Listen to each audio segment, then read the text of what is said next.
Welcome back to Communicology. Today I want to mix together several of the topics we've talked about in previous episodes and discuss Slacktivism. We've talked about the right to protest, we've talked about service, and we've talked about all kinds of different things that kind of morph around this concept, this term, but it's important to get it out there because we see a lot of it out there. And maybe you're not sure what I'm talking about. Well, let's take some time to dig into this and work into the idea and concept of what we mean with Slacktivism. Now, Slacktivism is a mix of two words. We have activism and we have slackers, and we put them together to get Slacktivism.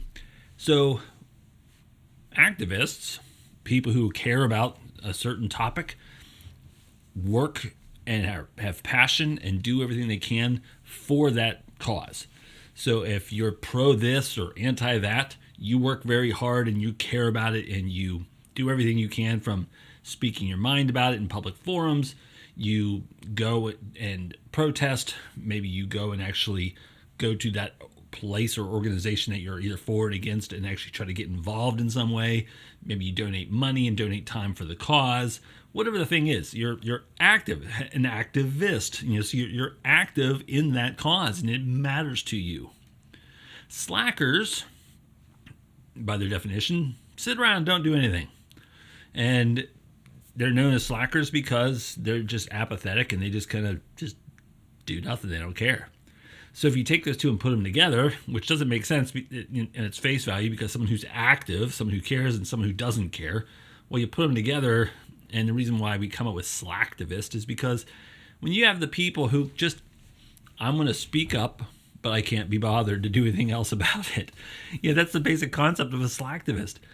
So maybe you've seen situations where you've heard people talk about like performative protest, or the theater kids are out again. That's because you'll see these people who, I'm going to go do this thing and then not do anything else. Like, I did my bit, I went and did a thing. Or the deepest of the slacktivists, like, hey, I made a Facebook post, I care. And you'll see that kind of a thing happen a lot. And again, very rarely do any of these people actually get involved. If they did, they would no longer be slacktivists and become actual activists.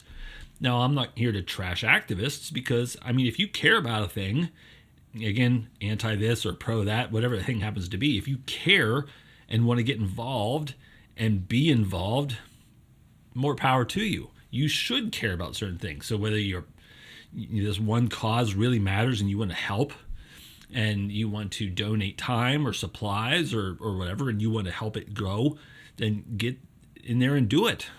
Or if you're against this other thing, maybe it's an injustice and it just drives you crazy. So you protest and you try to work to stop it from happening and make awareness a big thing and try to keep that kind of thing happening to someone else so there's less injustice. Great. Go do those things. But what I want to focus on are the people who think, I made a Facebook post, I care. Now, this is one of those things that has been around for a while. The word slacktivist hasn't been around that terribly long, but it's been around for a while. In fact, I remember way back in the early 90s when Rush Limbaugh, very famous radio host, had a TV show for a while. In the TV show, one time he mocked people who, because there was a big trend, if you remember, in the late 80s, early 90s, of having the right colored ribbon. And if you wore a certain ribbon, it showed you cared. So there's one episode where he had like 8 ribbons across his suit coat to show that I care more about everybody else I care more than anybody else about everything, and like, 'cause I've got so many ribbons and it shows how much I care. And that's the basic kind of concept, is like, I wear a ribbon, therefore I care. Okay, what did you do? Well, I wore a ribbon, or I put a sticker on my car, boy, look how much I care. And now with social media being what it is, it's everywhere. You see people who say, I care so much that I changed my profile picture to a certain color or a certain square or a certain emblem or a certain whatever the thing happens to be. Look at me, I care. Look, all that shows is you know how to get into the settings and change something. Whoop-de-doo. What did you do? What did you do to really make a difference, either for or against whatever the thing happens to be? Well, I made a post, and then I went and I made a post on X, and I even did an Instagram post too. See how much I care, and we get one of those things where that's performative. That's not real. That's not real. Well, I'm bringing awareness. To who? You're posting on social media. You've got your friend list so curated that you're talking to people who have the same view as you anyway. So it's not like you're going out and changing the world. You're just letting your friends know something they already know, that you believe about a certain thing. I mean, I don't talk politics and stuff on my Facebook page because everyone on my Facebook page knows my politics. It's not like it's like a big secret to them. Like, oh goodness, he thinks about this certain way about this certain thing.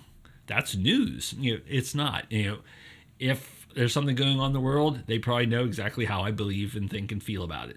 So why waste their time? So if I'm going to be an activist, though, maybe I do, take advantage of my First Amendment rights to use free speech, to peacefully assemble, to petition the government. Maybe I find some way to get involved. Maybe I donate money. Maybe I donate time for that cause and I actually go and do something, be an activist. But as you can imagine, well, that takes time and it takes energy. It also takes responsibility.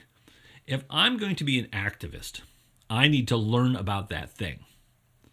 So there's a thing that I believe in and I'm for it, or a thing that I'm against, that I'm anti. I have to do research and I have to study. And I have to take the time to say, do I really know this subject? Now, there are a lot of activists out there that don't go this deep into it, although they should. If you want to be a good activist, study. Know your thing. Learn your thing. That way you can actively go out there and, speak to your thing. So take the time and say, oh, I know this. I've studied this. I believe this. And I know why I believe this. Those are huge things, because if you ever get in a situation where you need to have a conversation with somebody who's on the other side, and instead of getting a stupid yelling match going, which is common, especially on social media, if I'm going to have a conversation with somebody and try to win their mind and heart to the situation, how do I do that? Well, I have to know the subject first. I have to know everything about my side and the other side. So whenever we have a discussion, I'm ready to counter their argument with my own. And if I only know my own and I don't know theirs, they're going to bring up opposing points and I'm going to be unaware of how to handle it.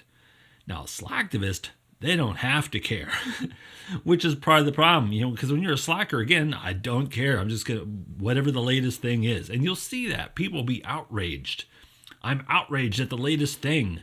A week later, there'll be a new thing, and boy, they'll be outraged about that. And then a week later, there'll be another new thing, and boy, they'll be outraged about that. But the thing is you ask them anything about it, and they have no idea. It's funny when you see like investigative journalists go to protests. They'll have these big protests going on about whatever the thing happens to be, and the journalist will put a mic in their face and say, well, tell me why you're here. I'm here because I'm protesting the fill in the blank. Well, why? Why don't you like that? And like instantly, just one basic question and they're done.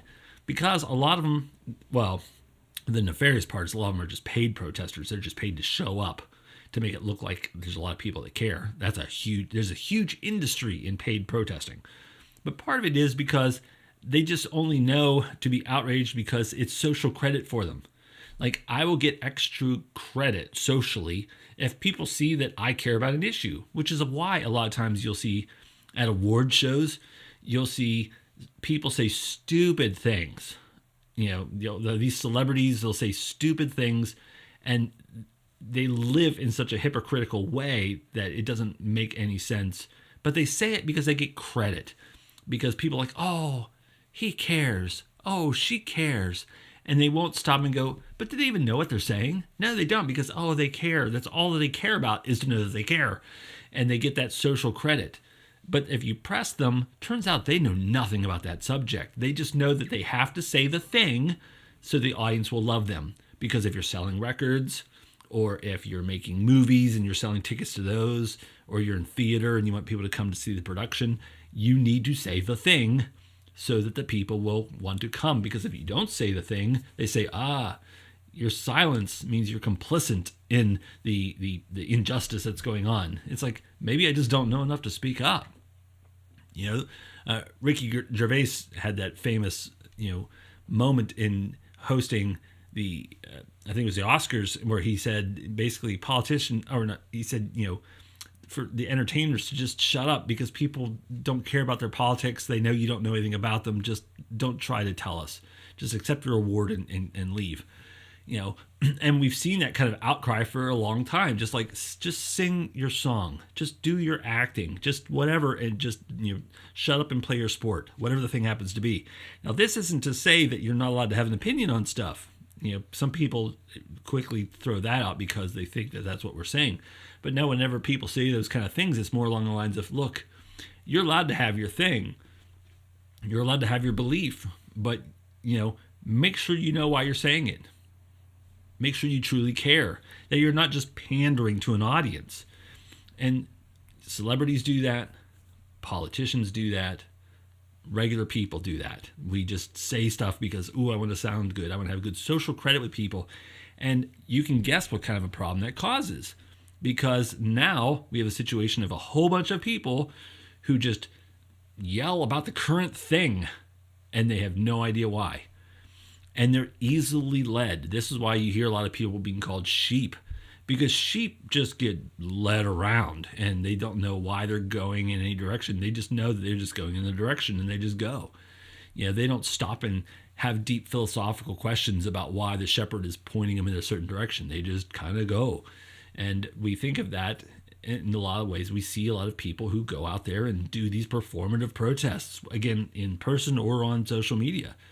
And you start asking questions and you find out real fast, like I said before, just how much they know. Just ask them basic questions like, could you tell me about this cause? Like, why should I care? Could you tell me some background history of this subject? What are some legitimate views of the other side, and how do you wrestle with those legitimate views? People who are slacktivists won't make it that deep into questioning. It won't take long for them to start yelling, screaming, calling names, blowing whistles, shouting down, or even turning to violence. It's not uncommon at all. You watch debates where someone's saying for one thing, one person's saying for another thing. This person's clearly prepared, this one's not.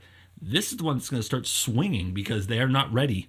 And they're going to start, once they get to their limit, they're going to feel embarrassed, they're going to feel threatened, and they're going to start reacting either by words or by violence. And that's a very common thing that we see in today's protesting world. It's rare. And part of the, it's rare to see people actually engage. And that's almost a sad thing because, quite frankly, we don't teach engagement in schools anymore. I mean, when I walk my students through classical argumentation, I have to be very slow and deliberate as I talk them through it, because everyone says argument like it's the same word as fight, like argue and fight. It's like, no, to argue means to understand your position, the other person's position, to care for the other person, to care for their position, and have a good discussion about those issues. And, at the end of the day, if we're both enlightened, that's a great thing. You've learned more about me, I've learned more about you, we both learned about our positions even more, and now we know where we stand. I don't have to agree with you, you don't have to agree with me, we could agree to disagree. And that's totally lost. But we've lost that ability to have argumentation and debate, and it's just turned into yell and fight. That's all it is. It's now yell and fight, because we don't teach those things. We throw those classes out to make room for other things. So instead of saying, let's teach people how to actively research, how to care for their subject, and then how to be able to articulate their subject, and also to know the totality of the subject so they can argue and articulate every possible side of that issue so they can understand all the nuance that actually happens. Because very few things really truly have a this and this. It's just two sides, and that's it. That's what's known as a false dichotomy. It's one or the other. And very few things are one or the other. For example, like abortion is one or another, because either you abort a baby or you don't. There's no like partially aborting a baby. You either do or you don't. So, but there's still, in the abortion issue, there's a lot of nuance about, well, at what point is when is a life a life is a question that gets often discussed. There's a lot of nuance there. When is it when there's a heartbeat? Is it when there's brain waves? Is it at conception? It depends on how you want to define life. Is it only when it's viable, like when it could survive outside the womb? Is it only after you come out of the birth canal you're now officially alive? So you see all of those kind of things. And what about issues where like someone was conceived as a result of abuse or rape or something like that? What about those situations? So you see there's still a lot of nuance, but the ultimate issue at the end of the day is a one or another. But there's tons of this nuance that you have to learn and understand and really wrestle with. So pro-life people have a lot of stuff they have to study, and pro-choice people have to learn a lot about a lot of different things if you're going to have any kind of a discussion about the issue. So at the end of the day, as long as you know more and more about your issue, that's a good thing, because you do not want to be the one who goes into any kind of discussion, whether you're talking about some minor thing or some major thing, that you don't want to be exposed as a fraud, someone who is a very surface level person. And that's the problem with Slacktivism, is that they are basically fraudulent. They care only about the social credit. They care about just being known. They don't care about really truly believing these things, which is why a lot of the Slacktivists just hop from outrage to outrage to outrage, from anger to anger to anger. Each week there's the new thing that they want to get frustrated about. They want to blow off steam and show they care, wear all their little pins and all their buttons, have all the stickers on their laptop and on their water bottle about how they care about the issues. But the problem is, at the end of the day, you can't care that much about that many different things, because you just lack the bandwidth to do so. If I wanted to truly care about something, I'm going to know as much as I possibly can. Well, if there are 10 causes that I care about, can I really know that much about 10 different causes? That's an incredible amount. So I don't think that I can do that. So maybe I pick 3. I'm not saying you should only have 3. I'm just saying that maybe I picked 3 because that's my bandwidth. So right now, in addition to all the things that are going on in my life, I can learn and truly care about these 3 things. A lot of times you'll see people who care deeply about an issue. And sometimes we'll call them single issue voters, which sometimes is unfair, but sometimes it's true that they only care about the one issue. But some people care about one issue and a bunch of others, but the one is they choose one to really dig into and pour their lives into, and that matters to them. And that's an important thing to have, because again, I'm not saying activism's bad. You should care about stuff, because if you don't care about anything, that's dangerous too, But it's really problematic to say, I care about all of these different things. If you truly care, then you should know about those things. Take the time to study them. Take the time to understand them. Take the time to really pour into those things, to say, I know everything there is to possibly know about this subject, so I can articulate it and speak to it well. Because if I'm going to care for something, like if I care for a person, I should want to get to know them well, not just say I care and it just be a surface level thing. I should want to have that depth. So it's the same thing with a cause. If I truly care about the cause, I should have depth in that caring, not just I know 5 slogans to yell when I get called to the protest. And you'll see that when you have these Slacktivists that show up at a protest where they have like the chants all written out for them. Like, don't you know the slogans shouldn't you know the key talking points to the thing that you care about? And they do the whole performative thing. They're doing the performative dance. They're doing everything else choreographed. They spend all this time doing a choreographed dance that they care. But the rest of us are staying back going, again, what does this matter? So you have a dance. What does it have to do with the problem over in this other country, or the problem that's happening in this country, or whatever thing? The dance doesn't mean anything to me. It makes no sense to what you're doing. We should have a care and an ethic of care that comes into the things that we want to protest. So again, you don't want to be the theater kid. You don't want to do the performative activism stuff. You don't want to be called a slacktivist. You want to actually care. Having a hashtag to show that you care is not caring. It just shows that you can go along with the mob and be outraged at the latest thing. And if you watch the news and pay attention, you'll see like there's always a new latest thing to be outraged against every week. Whatever people were mad about last week, it's already gone. And go look in the news and see 6 months ago what people were outraged in and go, oh yeah, there was a thing. I forgot all about that. That's the perfect example of slacktivism. Because if you truly cared, you'd still care. You wouldn't just like, well, I'm done yelling. I'm ready to move on to the next thing because no one else is yelling about that. And I don't want to seem like a weirdo. I'm moving on to the newest thing to show that I'm still paying attention and I'm current and relevant. That's not activism. Care about the things in your life and then do the research and back that up. Thank you very much for tuning in today. As always, please like, share, and subscribe. And if you didn't like what you heard, that's okay. Thanks for hanging around this long, and I hope to see you again next time on Communicology.